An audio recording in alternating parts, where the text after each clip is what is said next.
No hei Kati, kuule, lähdetään pohtimaan tätä meidän mallia, tippiä. Lähdetään ihan sieltä alusta niin, että jos me mietitään sitä, että mistä tämä meidän tippi itse asiassa lähti liikkeelle. Ihan niitä syntysijoja, jos mietitään ja pohditaan, niin miten sä siitä sanoisit? Mä sanoisin, että se lähti liikkeelle siitä ehkä yhteisestä innostuksesta. Muistan, kun sä tulit kuulemaan meitä Tampereella, kun me esiteltiin tätä ensimmäistä suomalaista traumainformoidun työotteen mallia. Ja me sitten pidettiin yhteyttä sen jälkeen ja mietittiin, että voitaisiko me yhdessä kouluttaa nimenomaan lasten kanssa työskenteleville ja perheiden kanssa työskenteleville niin tätä TIT-mallia. Ja mä sanoisin, että se lähti tästä liikkeelle. Joo, siis todella luontevasti ja semmoisesta niin kuin luonnollisesta tahtotilasta synnyttää malli. Ja jotenkin miettii sitä kehityskulkua silloin alkumetreillä, niin että mehän koulutettiin jo pitkään ennen tämän mallin syntymistä, mutta sitten tuli jonkinlainen tarve niin kuin saada jotenkin puristettua mallin muotoon ja semmoinen joku raami tälle kaikelle sille mikä me oltiin jo itse asiassa luotu. Ja jotenkin mä ajattelen, että se antoi myös mahdollisuuden sille jotenkin vielä selkeämmin sille kehittämisen työlle. Joo. Ja mun mielestä alusta alkaen se meidän yhteistoiminta on ollut jotenkin äärimmäisen luontevaa. Et mä oon aina ihaillut sitä sun syvällistä osaamista, mutta myös sitä käytännön osaamista, koska sä oot tehnyt todella paljon lasten ja perheiden kanssa työtä. Et mä koen, että mä oon enemmän tämmöinen teoreetikko, että mä ymmärrän teoriassa monia asioita, mutta miten ihanasti sä tuot näitä asioita käytäntöön. Ihaillaan vapaasti toisiamme, koska ihan samalla tavalla toisesta kulmasta katselen sinua, Katia, ja kaikkea sitä valtavaa sitä sun paloa tutkia niin kuin teoriatasolla asioita myös, ja se, että miten mä ajattelen, että jos ei se meidän välinen niin kuin, sellainen valtava niin kuin kunnioitus myös toisiamme kohtaan ja kiinnostus, uteliaisuus ennen kaikkea toisiamme kohtaan. Niin, jos ei sitä olisi, niin eihän voi syntyä jotenkin tällaista. Että kyllä tähän on tarvittu sitä meidän niin kuin auki olemista myös niin kuin toisillemme. Ja jollakin tavalla niin kuin, että tähän on valtava niin kuin luova ponnistus myös jossakin mielessä ollut meiltä molemmilta niin kuin, ja yhdessä nimenomaan. Ja mä ajattelen, että tämä on niin kuin semmoista aitoa monialaista yhteistyötä. Et jotenkin mun mielestä on hienoa, miten täysin eri niin kuin aloilta tulevat ihmiset voi löytää jatkuvasti semmoisia siltoja, että mitkä niin kuin eri tieteitä yhdistää ja jollakin tavalla, että tuntee, että pääsee koko ajan samalle kartalle, vaikka meidän nämä taustat ovat niin kovin erilaiset. Ja mä ajattelen, että meidän aikamme huutaa tämmöistä monialaista yhteistyötä, että meidän on niin kuin päästävä pois sieltä meidän omista siiloistamme ja rakennettava sitä yhteistyötä meidän perheiden ja lasten hyväksi. Kyllä. Et silläkin tavalla mä ajattelin, että onhan tämä yhdenlaista pioneerityötä myös, mitä me tehdään niin kuin yhdessä. Joo, ja mä suosittelisin, että yhä useammat tekisivät tämmöistä, että ylittää näitä perinteisiä tieteiden rajoja ja tekee käytännön yhteistyötä keskenään. Että tästä tulee semmoista syvällistä uutta oivallusta, kun niin kun suostuu irti sitä omasta kapeasta viitekehyksestä, minkä on saanut siinä omassa koulutuksessa. Ja itse asiassa tässä kohtaa tulee kyllä nyt tosi vahvasti myös semmoinen mieleen, että miten tässä on kaiken aikaa myös saanut olla läsnä ja tuonut sen oman niin kuin mausteensa tähän meidänkin malliinkin, niin se, että me ollaan tultu kokonaisina ihmisinä toisillemme näkyväksi, ja tässä on niin kuin, voinut olla se meidän molempien eletty elämä myös mukana, ja sillä tavalla se kokemusasiantuntijuus myös. Kyllä. Tässä ei ollut tarvetta niin kuin siltäkään osin jotenkin leikata jotenkin sellaista niin kuin inhimillisyyden niin kuin jotenkin olemusta myöskään pois. Ehkä tämä on tullut vielä enemmän, niin kuin jatkan tässä meidän työskentelyssä. Kyllä, että me ollaan silläkin tavalla pystytty olemaan niin kuin toisillemme läsnä aidosti kaiken aikaa.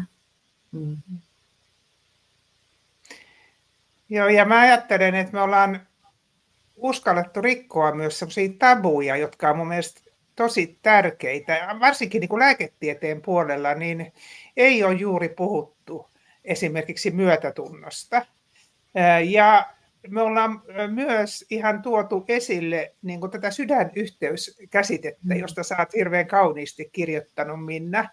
Ja kuinka mä niin kuin näen, että tämä yhteys on myös ihan meidän neurobiologiaa ja sitä, kuinka meidän sydämen tila ikään kuin näkyy meidän kasvojen kautta. Eli tästä puhuu paljon esimerkiksi Stephen Porges. Eli jotenkin se, että niin kuin meidän täytyy, jos me halutaan toimia eettisesti ja edistää kestävää hyvinvointia, niin meidän täytyy yhä enemmän puhua myös tällaisista pehmeimmistä käsitteistä, jotka auttaa tätä meidän ihmisten välistä yhteyttä. Joo, ja jos mä mietin niin kuin tätä vielä tätä, että mistä tämä lähti liikkeelle, niin totta kai tämä lähti niin kuin tarpeesta liikkeelle. Et paitsi jos mietitään tätä, mitä tuossa puhuttiin aiemminkin, että totta kai, että me oltiin jo koulutettu ja tämä niin kuin syntyi siitä materiaalista jotenkin.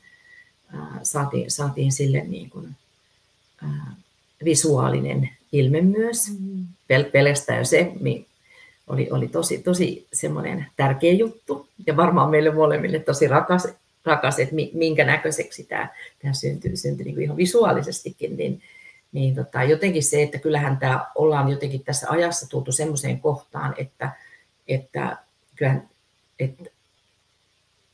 tuolla kentällä niin kyllä tunnistetaan ja tiedostetaan ja jotenkin saadaan kaiken aikaa todistaa sitä pahoinvointia, jaksamattomuutta niin ammattilaisten keskuudessa, kun sitten mietitään perheitä, ja totta kai lapset ja nuoret ja vanhemmat myöskin, niin se, että mitä sanoitkin tuossa aiemmin, että tämä on vaatinut valtavaa rohkeutta myös meiltä, mutta se on ollut meillä sellainen lippulaiva, mä ajattelen, että sitä lippua on heilutettu tässä tehdessä kaiken aikaa, että mehän niinku, että me kerrotaan se, mikä ikään kuin jo tiedetään, mutta tärkeää myös, että sille löytyy sanat. Että me sanotetaan kaikkia niitä ilmiöitä, asioita, ja mistä itse asiassa me ollaan niinku koulutuksissa saatu palautettakin, että lopultakin tulee sanat kaikille sille, jonka kaikki ikään kuin tietää, moni tietää ja tunnistaa niitä ilmiöitä. Ja myös se, että me, niin kuin tässä mallissa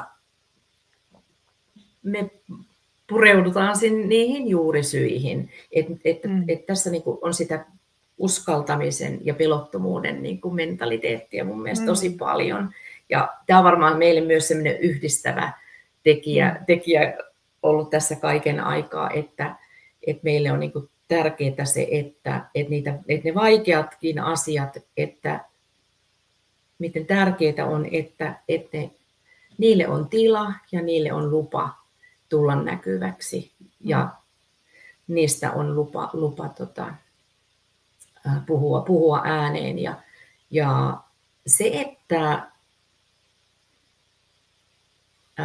tässä on jotenkin sellainen sallivuus myös kaiken aikaa ollut niin kuin läsnä olevaa, että me on myös tosi tarkkoja oltu siitä, että me on käyty niin kuin pitkiä keskusteluja aina välillä ja pidetty niitä hyvin tärkeinä myöskin että tässä on tosi paljon sitä taustatyötä myös siltäkin osin tehty tämän mallin äärellä.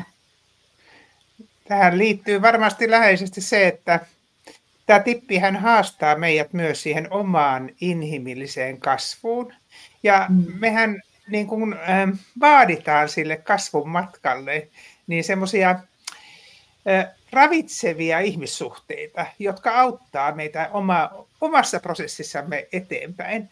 Että niin kuin tieto on sisäistettävä. Mä välillä puhun nykyään, että tieto on lihallistettava, eli se on muututtava meidän neurobiologiaksi ja eläviksi käytännöiksi.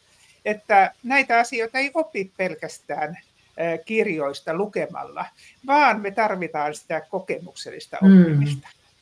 Kyllä. Ja jotenkin vielä pakko sanoa, ihan sanottaa jotenkin yhdeksikin ajatukseksi se, että miksi tämä ja mistä tämä tippi lähti liikkeelle, niin se, että kyllä mä koen, että me ollaan tosi vahvasti niin kuin lasten ja nuorten asialla ja jotenkin heidän puolesta sanotetaan ja tehdään näkyväksi heidän niin kuin niitä syvimpiä tarpeita ja olojaan ja tunteitaan. Joo.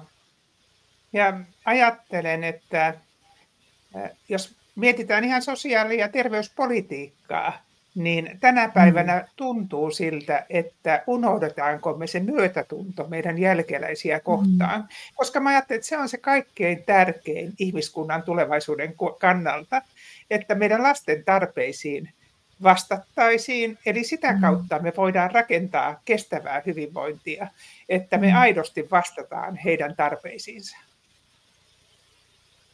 Kyllä. No Minna, mitä sun mielestä tämä tippi sitten itse asiassa on?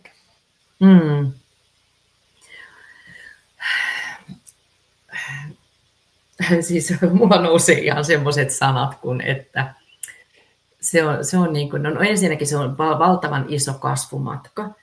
Ihan niin kuin, se voi tarjota sellaisen mahdollisuuden tutkailla omaa ihan siis henkilöhistorian kannalta kaikella lailla niin kuin tarjoaa niin kuin alustan semmoiselle omalle kasvulle. Tippi antaa paljon selityksiä. Sieltä voi löytää siis valtavan helpottavia niin kuin hetkiä voi kokea, että hyvänen aika, että tätähän tämä on ja siis siitähän tässä on kyse. Ja se niin kuin tarjoaa sellaista valtavaa myös varmasti vapautumista, mutta myös kivuliaita kohtia, että katsotaan kohti. Me katsotaan kohti niitä ydinasioita ja jotenkin hengitellen mennään niiden läpi. Ehkä tämän tippin aikana tulee tällaista, mutta siis kun kysyt, että mitä tämä tippi on, kun tähän ei ole mitään sellaisia lukittuja totuuksia. Siellä on sitä valtava paketti tietoa ja teorioita ja se on tosi sellaista intensiivistä tutkimista myös, mutta se on todella paljon sellaista niin kuin ihmettelyä, jotenkin niiden ilmiöiden ääressä lepäämistä, prosessointia. Se tarjoaa niin kuin mun mielestä myös mahdollisuuden jokaiselle niin kuin jotenkin omaan tahtiin ja omista lähtökohdista tehdä sitä omaa sisäistä työtään, mutta tippi tarjoaa valtavasti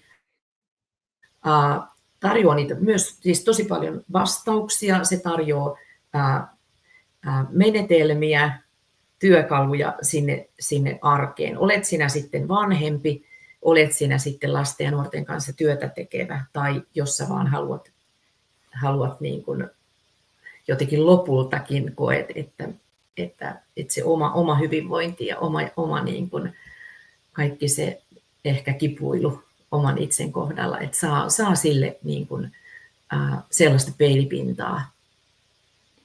Että tätä kaikkea tippi mun mielestä on, että se on niin kuin teoriatietoa yhdistettynä tämmöiseen tosi vahvaan kokemuksellisuuteen ja sellaiseen viisauteen. Tämmöisessä paketissa mä sen esittelisin. Ja sitten jos mä vähän vielä jatkan, että paljonhan meiltä kysytään, että no mitä se positiivinen pedagogiikka tässä kohtaa tarkoittaa, niin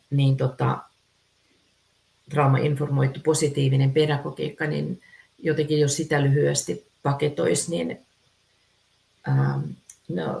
ensinnäkin me halutaan tuoda sitä viestiä, että trauma on kaikkien asia ja kuinka yleistä trauma onkaan, niin mitä se itse asiassa on. Ja että tunnustetaan se traumojen yleisyys, se tarkoittaa sitä mun mielestä, ja se, että miten siis sen vaikuttavuus lasten ja nuorten hyvinvointiin ja heidän niin kuin oppimiseen pelkästään. Ja se positiivisuus ja positiivinen pedagogiikka tässä kohtaa tarkoittaa sitä turvan ja myötätunnon ja toivon ja rakkaudenkin pedagogiikkaa, näin mä sen ajattelisin. Ja kyllä tippi on tosi vahvaa itsetuntemustyöskentelyä ja sen opettamista myös niin lapsille ja nuorille myös että joka mun mielestä on ihan niin kuin lapsipuolen asemassa tällä hetkellä.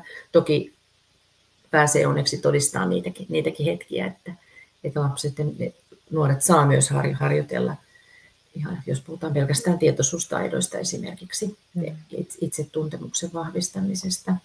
Mutta siis tämä on vahvasti kokemuksellista ja kehollista myöskin, että haluan kyllä se edellä tulla myös tässä kun tippistä puhutaan. Haluatko kuulla, mitä lääketieteilijä minussa sanoo tästä? Haluan ehdottomasti. Tämä kuvastaa nyt tätä meidän asetelmaa tosi hyvin. Joo, eli mä koen, että tämä on niin kuin kansanterveystyötä. Eli perinteisesti ihan kansanterveystyössä niin eri alojen ammattilaiset on tehneet kiinteää yhteistyötä ja yhdessä niin kuin pyrkineet johonkin tavoitteeseen. Ja mä koen, että tässä me niin kuin ollaan sinä ja minä tekemässä yhteistyötä kansanterveyden edistämiseksi, plus että sitten näissä ryhmissä, miten ihanaa kun jatkuvasti yhdessä oppii näiltä ryhmänkin jäseniltä uusia asioita ja kaikilla on se yhteinen niin kuin tavoite, että me tavoitellaan kestävää hyvinvointia ja yhdessä oppimista.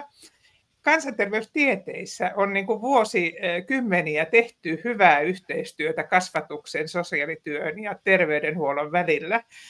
Eli mä niin kuin haluan korostaa sitä, että kuinka valtavat resurssit meillä on täällä ruohonjuuritasolla, että on hirveästi osaamista niillä ammattilaisilla, joita me koulutetaan ja myös niin kuin ollaan todettu, että monissa vertaisryhmissä, kun kuunnellaan tavallisten ihmisten kokemuksia ja miten he ovat toipuneet omista kriiseistään, niin myös heillä on meille opetettavaa. Kyllä, that's it. Joo.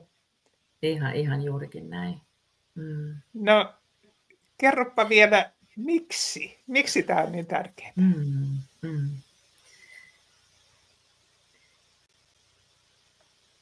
Vähän niin kuin jatkaisin kyllä sitä ajatusta, että no, miksi tippi sitten on niin tärkeää, niin sitä ajatusta,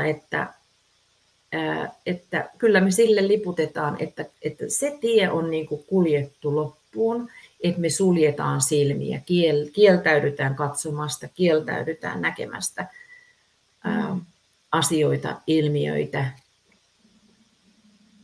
että pois siitä juoksukehästä. Että tämä tarjoaa jotenkin semmoisen pysähtymisen paikan ja sellaisen paikan, että me aidosti katsotaan niitä kivuliaitakin asioita. Ja mä jotenkin tuossa, kun kuuntelin sua äsken, tätä sun viimeisintä puheenvuoroa, niin tuli se, että miten meille on tärkeää myös niissä koulutustilanteissa ja niissä hetkissä, että että miten tärkeintä se on se turvan kokemus niissäkin hetkissä, että kun me ollaan hankalien asioiden äärellä, että kaikki vois kokea jotenkin siinäkin hetkessä siitä turvaa kaiken sen kanssa, mikä kanssa on ja mikä prosessoituu kenenkäkin sisällä. Se ei tarkoita sitä, että tämä tippihän ei ole tarkoitus, että me terapoidaan ketään. Tämä ei ole terapiaa. Mutta tällä voi olla terapeuttisia vaikutuksia. Tämän voisi tällä tavalla varmasti sanottaa. Mutta se, että me tunnustetaan asioita ja tämä antaa mahdollisuuden juurikin jotenkin hallitusti myös mennä niitä juurisyitä kohti kaiken aikaa. Jotenkin rakennetaan sitä polkua, että siinä kulkee se tiedollinen puoli kaiken aikaa rinnalla, mikä on jotenkin kannattelevaa varmasti. Ja se, että tippi niin kuin tarjoaa myös sitä sellaista näköalaa, että me nähdään kaiken systeemisyys ja ylisukupolvisuus ja tämän tapaisia teemoja, niin se mahdollistaa sen myös, ja että lopultakin jotenkin sanoisin, että lopultakin katse kääntyy meihin aikuisiin. Ja se on niin kuin se, mikä täytyy tapahtua, että meidän täytyy uskaltautua aikuisina arvioimaan ja tutkimaan, mikä mahdollisesti voisikin olla meidän synnyttämää,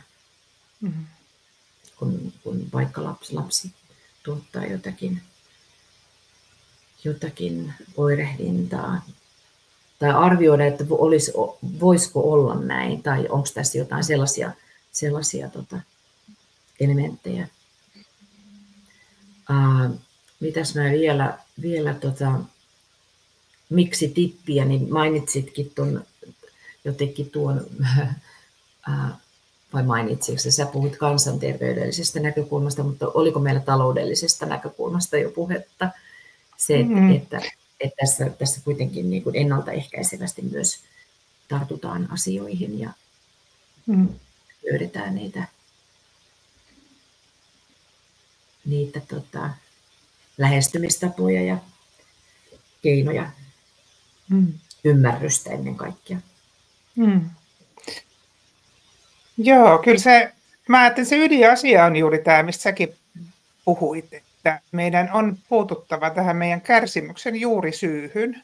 Ja mä ajattelen, että se merkitsee sitä, että me päästään irti tämmöisestä yksilökeskeisestä näkemyksestä, jossa me nähdään niin kuin esimerkiksi, että lapsi vaan hänen oireittensa kautta ja tehdään diagnooseja, vaan että meidän täytyy niin kuin kiinnittää huomio meidän yhteisöihin ja näihin ravitseviin ihmissuhteisiin, että meidän niin kuin neurobiologia pitkälle muokkautuu meidän ihmissuhteissamme.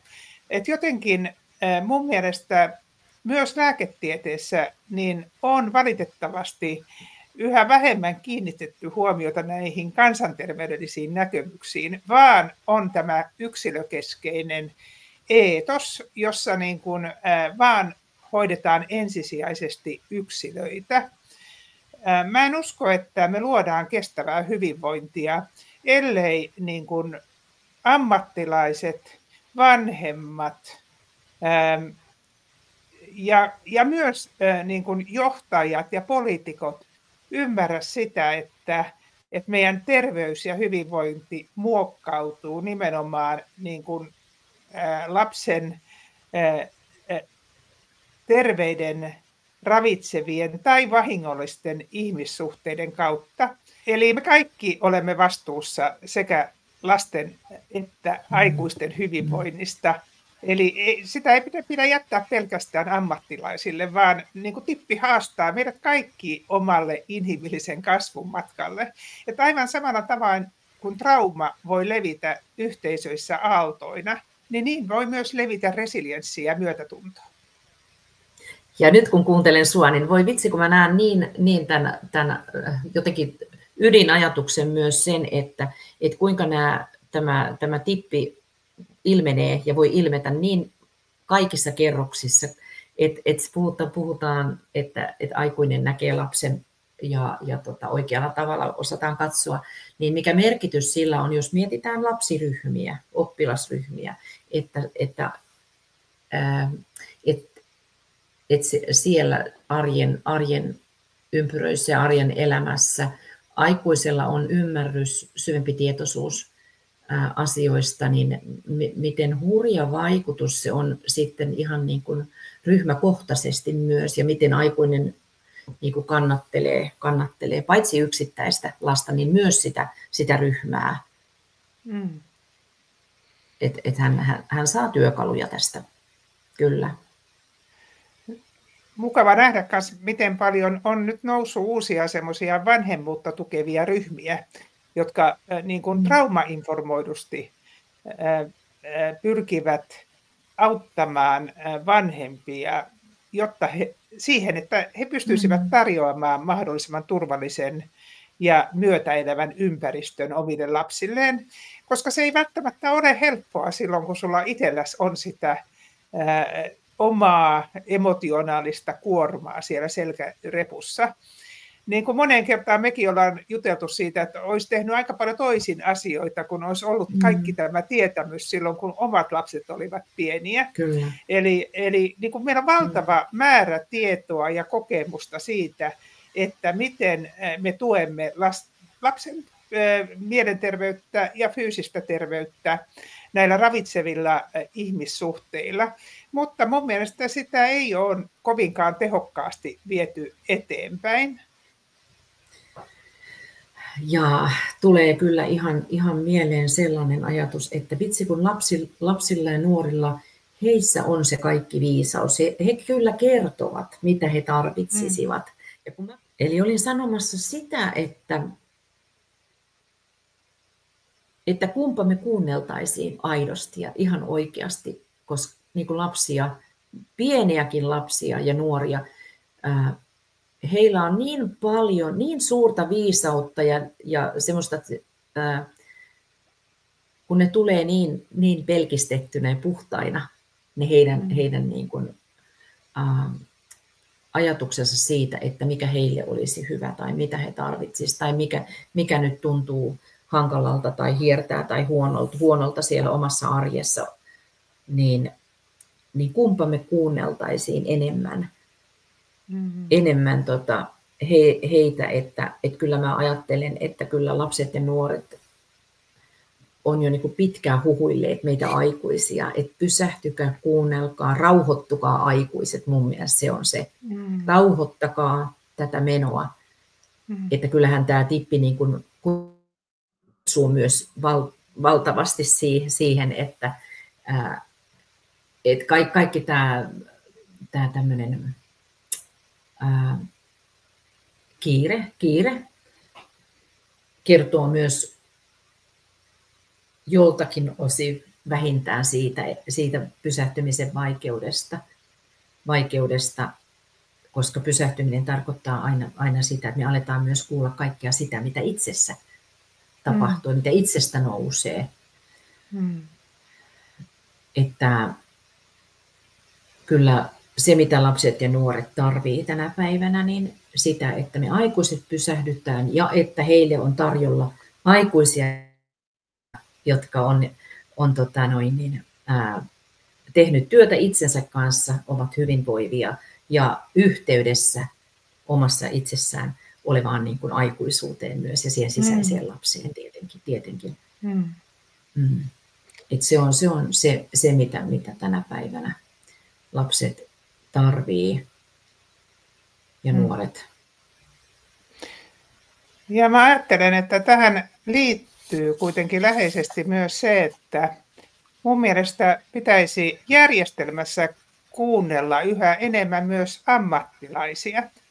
jotenkin tuntuu välillä siltä, että meidän järjestelmää ohjataan edelleen järjestelmälähtöisesti, vaikka on puhuttu vuosikymmeniä osallisuudesta ja kuullaan työntekijöitä, mutta silti ikään kuin järjestelmä määrittelee, että mitä asiakkaat tarvitsevat. Et mä jotenkin näen, että meillä on valtava koulutettu henkilöstö, joka osaa kuulla ja nähdä jo lapsen tarpeita ja ylipäätään palvelunkäyttäjien, asiakkaiden tarpeita. Ja he niin kuin omalla osaamisellaan osaavat yhdistää erilaisista metodeista ne parhaat puolet, joita juuri tämä ihminen tai tämä lapsi tarvitsee. Eli huomio on tässä terveessä ihmissuhteessa ja ihmislähtöisyydessä, että ei kaikki lapset ja aikuiset toivu niin kuin haitallisista kokemuksistaan samalla tavalla, vaan heillä on yksilölliset tarpeet. Ja näitä yksilöllisiä tarpeita pitää kuunnella. Et jotenkin mun mielestä me ollaan menty meidän kulttuurissa semmoiseksi tempputehtaiksi, että pitäisi ikään kuin noudattaa erilaisia näyttöön perustuvia työmenetelmiä. Ja sitten ikään kuin se helposti siinä muassa, kun me noudatetaan näitä reseptejä, niin meiltä katoaa se aito yhteys siihen lapseen tai siihen aikuiseen. Ja silloin nämä temput eivät onnistu, koska se ydinasia on siinä yhteydessä, että millainen yhteys meillä on siihen toiseen ihmiseen. Joo, ja tulee nyt kun kuuntelen sua, niin myös yksilöllisesti niin vilisee silmissä eri tilanteita, että myös jotenkin se, että ne jotenkin se tuen niin kuin muoto ja se kuuleminen, niin se jotenkin myös määrittyy ihan alueellisesti, ihan maantieteellisestikin Suomessa tai paikkakunnittain että monet asiat niin kuin muovaa sitä myös sitä. Tai jotenkin, että ollaan niin kuin avoimia sille, että täällä voi olla näin, tämän lapsen kohdalla voi olla näin, jota hän eniten tarvitsisi. Ja mikä niin kuin parhaimpiin tuloksiin on päästy, mä ainakin omakohtaisesti ajattelen, kun kuullaan sitä lasta, nuorta, mikä hänelle, millä tavoin kohtaaminen, millä tavoin häntä niin kuin, tukeminen tukee parhaiten ja että hän parhaiten kokee tulleensa autetuksi, että hän itse kertoo, mikä on riittävää ensinnäkin hänelle. Eikä niin, että se jostakin määritellään ulkoapäin. Tai että, koska nämä on sellaisia asioita, että eihän ensinnäkään niille ei ole aikataulua, eikä ei voida tietää, kauanko jokin prosessi vie. Mutta ylipäätään, että kun ajatellaan, että kannatellaan lasta tai nuorta vaikka arjessa, niin se, että hän tulisi aidosti silläkin tavalla itse kuulluksi.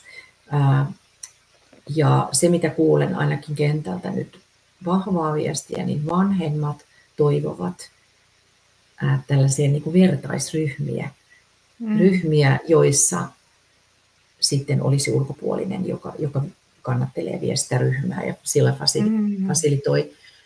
Että sellaiselle, niin kuin, että jotenkin tuntuu tosi hyvälle se, että ei niinkään, että he tulevat, totta kai tämmöinen yksilöllinen kohtaaminen varmasti on myös, sille on paikkansa, mutta se tulee nyt läpi vahvasti se, että kuullaan niin kuin, ja voidaan keskustella vapaasti jotenkin.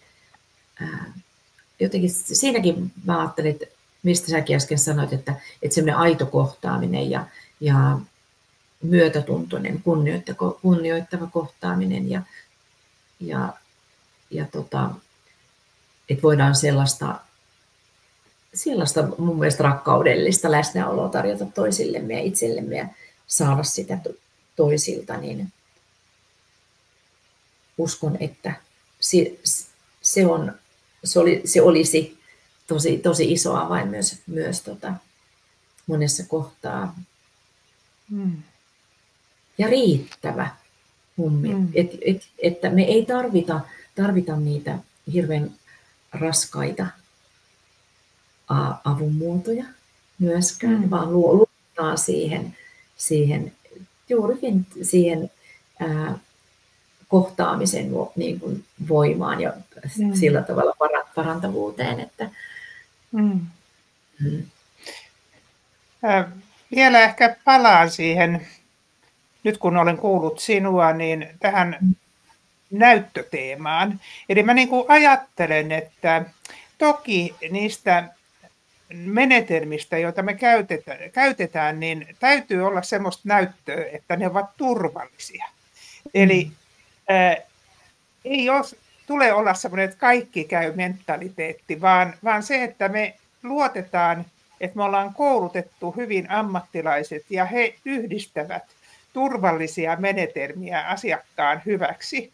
Että on tärkeää kuitenkin muistaa, että todella vanhempien lasten kanssa työskentelevien ihmisten tulee olla niin kuin riittävän koulutettuja, jotta he pystyvät takaamaan mahdollisimman turvalliset ihmislähtöiset palvelut.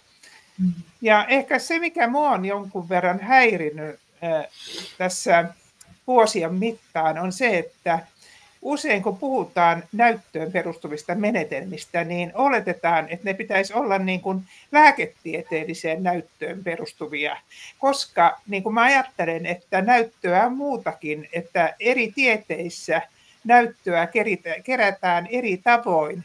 Ja jotenkin tuntuu, että meillä niin kuin vahvin näyttö on nimenomaan semmoinen näyttö, joka on näistä niin kuin yksilökeskeisistä menetelmistä, joita käytetään sitten jossain tämmöisissä keinotekoisissa koeolosuhteissa.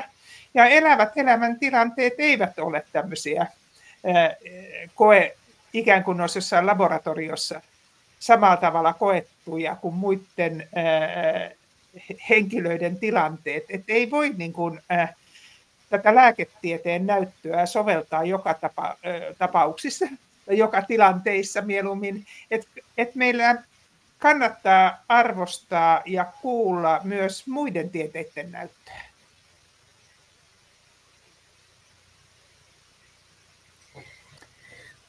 Miten sä, Kati, ajattelet, että sopiiko tämä meidän tippi, traumainformoitu positiivinen pedagogiikka, niin sopiiko se kaikille?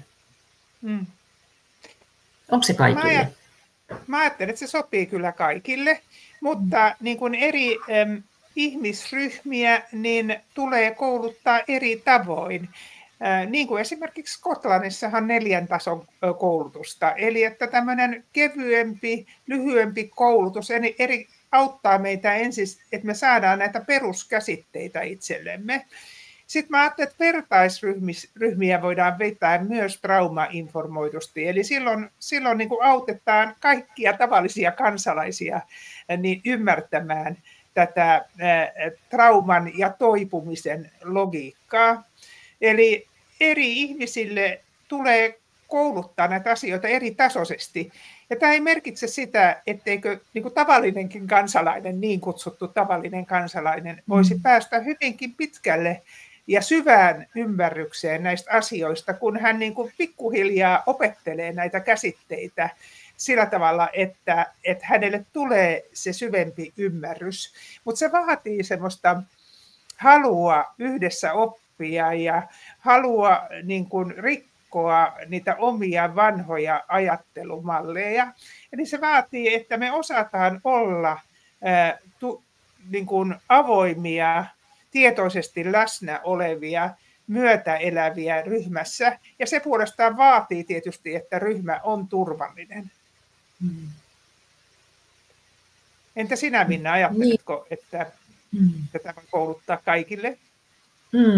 Kyllä mä ihan ajattelen, että tippi on varmasti hyväksi ihan jokaiselle ja ihan kenelle vaan. Että jokainen tekee sitä omaa matkaansa.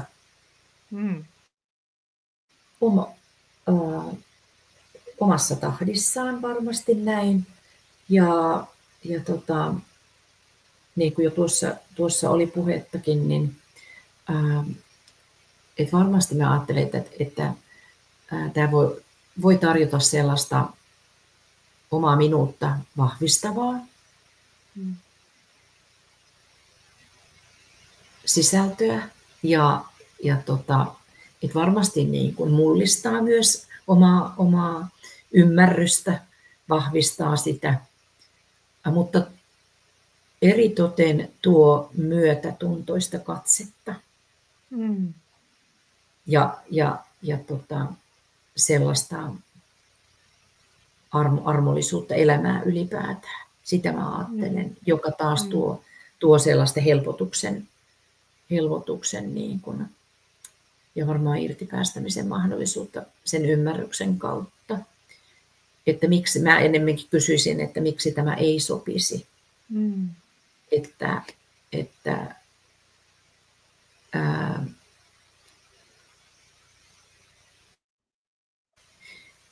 mä niin kuin ajattelen, että tämä tarjoaa sen tiedollisen puolen ja sitten on se, että miten kukin sitä myös itsessään prosessoi ja mitä itsessä sitten tapahtuu sen jälkeen, niin se on taas sitten niin kuin, jokainen käy sen omista lähtökohdistaan. Ja ehkä tähän haluaisin lisätä vielä sen, että me ollaan monet kerrat kanssa todettu yhdessäkin se, että välillä ihmiset ikään kuin luontaisesti jo toimivat traumainformoidusti, vaikka he eivät ole koskaan kuulleet edes käsitettä traumainformoitu. Mä ajattelen, että jotkut yksilöt ovat vain poikkeuksellisen vakaita ja ehkä geneettisesti ja toisaalta he ovat saaneet ehkä hyvin turvallisen kasvuympäristön, niin he luontaisesti osaavat toimia myötäelävästi, tietoisesti läsnä olevasti. Ja heidän he ikään kuin tuovat turvaa, kun astuvat huoneeseen, niin heti ihmiset aistii, että tämä on jotenkin niin turvallinen, ihana ihminen. Että ei me aina tarvita niin kuin hirveästi kaikenlaista syvätietoa ja tämmöistä monimutkaista käsitteistöä siihen, että me toimitaan traumainformoidusti. Mutta mä toisaalta ajattelen, että me voidaan myös oppia näitä asioita, ja se on nimenomaan tämän traumainformoidun työotteen tavoite, että me yhteisöinä opittaisiin toimimaan traumainformoidusti, joka sinänsä ei ole mikään pelkkä päämäärä, tämä traumainformoitu yhteiskunta, vaan tavoite on itse asiassa niin kuin muodonmuutos, että me ihmiset päästäisiin kaikki, mahdollisimman monet uudelle tietoisuuden tasolle, jossa me kohdataan toinen toisemme myötäelävästi. Ja tämä kaikki lähtee siitä, että lapsen ja aikuisten luonnollisiin, evolutiivisiin tarpeisiin vastataan. Niinpä. Kyllä tässä on niin ihan ytimessä se ihmisyys ja inhimillisyys. Ja tuossa sua kuunnellessa vielä tuli sellainen mieleen, että joo, meillä on erilaiset niin kuin, jo niin kuin voimavarat ja resurssit jokaisella sieltä omasta lapsuudesta, historiasta. Mutta niin kuin mietin vaikka itseäni, mitä tämä mulle on tarjonnut, edelleen palaan siihen, niin se, että on jo tehnyt sitä omaa matkaa ja niin kuin tutkinut asioita, mutta tulee sellainen fiilis, että mä oon hypännyt kelkan kyytiin. Vitsi, onkin kelkka, joka vie mua, tiedätkö, turvallisesti. Että nyt mä olen oikeassa paikassa ja nyt mä saan kaiken sen, jotenkin alkaa asiat loksahdella paikalleen ja saan selityksiä ja ymmärrystä ja jotenkin tämä tarjoaa tämä malli semmoisen niin kuin, siis oikeasti sen turvallisen kehikon niin kuin, joka on se ymmärrys, joka on niin kuin kehittynyt ja saanut kasvaa siihen näiden oivallusten ja tutkimisen kautta ennemminkin vielä. Ja se saa olla ja se saa kehittyä. Et mä niin kuin ajattelen, että sopiiko kaikille niin todella monenlaisista lähtökohdista tuleville myös yksilöille. Että on, niin kuin sä sanoitkin, että se turva on niin kuin jotenkin läsnä oleva kaikkialla ja kaikessa kaikessa. Ja mä ajattelen, että mikä myös tuo tosi isosti sitä turvaa, niin se ihmettelyn ilmapiiri. Että me saadaan aidosti ihmetellä ja olla niitä tutkijoita näissä inhimillisissä asioissa toistemme äärellä, niissä koulutustilaisuuksissakin ja tilanteissa. Ja ehkä siinä on ytimessä myös se, että tulemme todistetuksi. Eli että jokaisella meillä on kärsimystä matkan varrella. Että traumaahan usein kuvataan myös siten, että ihminen traumatisoituu, kun hänellä ei ole sitä kanssakulkijaa, joka todistaa hänen kärsimyksensä, vaan hän niin kuin alkaa itse kantamaan sitä omaa taakkaansa. Ja mä pidin tosi paljon siitä, Minna, että otit tämän henkilökohtaisen näkökulman esille, että jokaisellahan meillä on kärsimystä elämässä. Ja niin kuin mä itse olen tavallaan 3. kertaa, mulla on nyt syöpä, niin mä oon monta kertaa ajatellut, että miten kiitollinen mä oon, että mä oon lähtenyt tälle matkalle, tähän kelkkaan, josta sä puhuit juuri. Eli mä koen, että mä elän erittäin hyvää ja laadukasta elämää päivää kerrallaan. Ja mä väitän, että en olisi näin vakaa ja tyytyväinen elämääni, ellei mä olisi lähtenyt tälle matkalle. Eli monilla niin kuin motivaatio on myös se, että niin kuin löytää merkityksen niille omille kokemuksille, joita on ollut omassa menneisyydessä. Eli se, että se oma ikään kuin elämää kannatteleva tarina, joskus puhutaan identiteettitarinasta, että se eheytyy, niin silloin me eletään paljon laadukkaampaa elämää ja toisaalta me ollaan niin kuin parempia tukipilareita lapsille, perheille, muille ihmisille, kun me niin kuin tavallaan saadaan se oma identiteettitarina mahdollisimman eheäksi. Ja tämä ei aina vaadi terapiaa. Me tiedetään, että monet traumat ikään kuin niistä toipuu luonnollisesti silloin, kun ihminen saa näitä ravitsevia ihmissuhteita ja hänen joku ihminen, johon hän luottaa, niin todistaa sitä hänen kärsimystään. Et mä ajattelen, että tässä on niin tavoite se, että me vähennetään terapian tarvetta. Ei me saada sitä poistettua varmasti koskaan, että aina terapeutteja tarvitaan, mutta on mahdoton yhtälö minun mielestäni, että me voidaan kouluttaa niin paljon terapeutteja, että kaikki ihmiset toipuisivat. Sen takia me tarvitaan tätä traumainformoitua koulutusta ja kasvatusta, että me ennaltaehkäistäisiin semmoista syvää traumaa ja ihmisten traumojen syvenemistä. Ja tarpeen tullen sitten ohjataan ihmisiä terapiaan. Jos tämmöinen pelkkä terveyskasvatus ja koulutus ei riitä. Että sekin on tärkeää, että ihmiset tunnistavat sen oman avun tarpeensa, että jos heidän tarvitsee antautua autettavaksi. Voi vitsi, miten tärkeää puhetta. Yhden sanan haluan sanoa vielä, jota ei ole mainittu nyt näissä meidän keskusteluissa. Että mä ajattelen, ja omakin kokemus on se, että TIPPI on tosi vahvasti myös häpeän riisumista.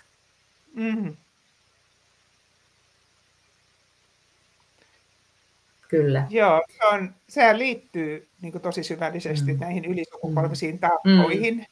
Ja mä ajattelen, että se on myös yksi perussyy, miksi monet eivät niin kuin, hae apua. On se häpeä ja leima, mitä usein ne ihmiset kantaa, joilla on näitä trauman oireita, koska niihin liittyy hyvin helposti tämmöistä reaktiivista käyttäytymistä ja päihteiden käyttöä. Ja ihminen saattaa kokea suurta häpeää siitä omasta käytöksestään, joka loppujen lopuksi ei ole hänen vikansa, vaan se tulee näistä ympäristöstä ja näistä ylisukupolvisista taakoista. Että olen samaa mieltä, että tämä häpeän riisuminen on äärimmäisen tärkeää. Kyllä. Ja se, miten äsken sanotit sitä myöskin, että miten kaikki ne meidän kokemukset, että ne saa jotenkin integroitua osaksi meidän elämää. Jotenkin sillain niin kuin, luonnollisella tavalla.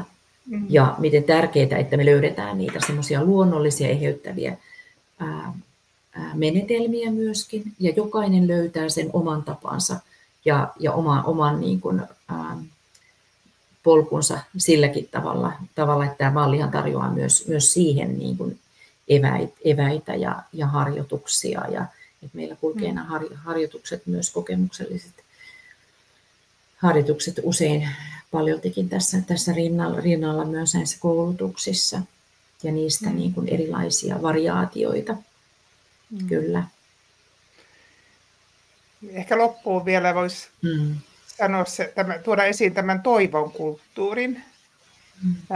Mä ajattelen, että toivon kulttuuri on sitä, että me luodaan yhteiskunta, jossa ihmiset tunnistavat sen, että me ollaan laumaeläimiä ja että niin kuin kaikilla yhteiskunnallisilla tasoilla niin vaaditaan sitä, että ihmiset tunnistavat tämän meidän yhteisöllisyyden ja sen, että emme ole irrallisia toisistamme.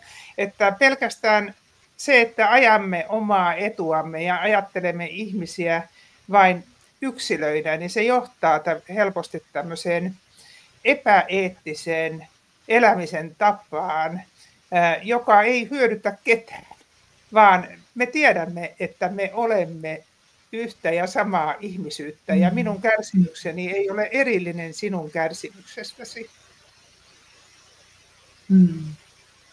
Ihan ydinsanomaa. Ja mä haluan tähän loppuun myös tuoda tällaista omaa sanomaa, mitä mä ajattelen, että mikä mulle on tärkeää tässä, niin tuosta toivon ajatuksesta, niin se, että mikä valtava potentiaali meissä kaikissa on niin kuin jotenkin sisäänrakennettuna ja se viisaus, että me jotenkin aletaan luottaa myös siihen ja silläkin tavalla niin kuin luodaan sitä toivoa lapsille ja nuorille, että aina voi tehdä jotain ja että aikuiset aidosti ovat niin kuin rinnalla kulkijoita ja kiinnostuneita heidän niin kuin hyvinvoinnistaan, pahoinvoinnistaan. Ja että lapsi riisutaan siitä taakankantajan roolista sillä tavalla, että me ei ratkaista lasta, vaan me käännetäänkin katse meihin aikuisiin. Ja sillä tavalla otetaan lopultakin vastaan.